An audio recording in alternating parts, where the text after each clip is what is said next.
এই বন্ধুরা, আমরা বর্তমানে অবস্থান করতেছি ঢাকা এয়ারপোর্টের ঠিক পিছনে পিছনে বলতে মানে একে ঢাকা এয়ারপোর্টের ঠিক লাস্ট সীমানায়। এটা হচ্ছে 9 নম্বর গেট বলে সম্ভবত। বর্তমানে আমরা কোয়ার্টারে অবস্থান করতেছি। কোয়ার্টারের সামনটা এটা।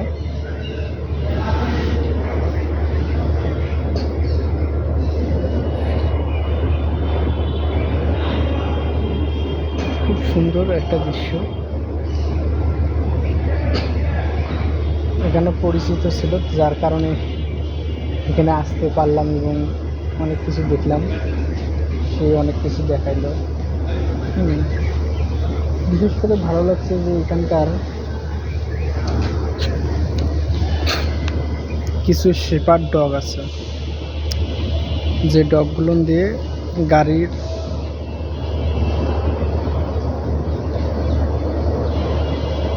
মানে চেক করে যে কোনো সমস্যা আছে নাকি, বোমা টোমা রাখা আছে নাকি, এগুলো চেক করে।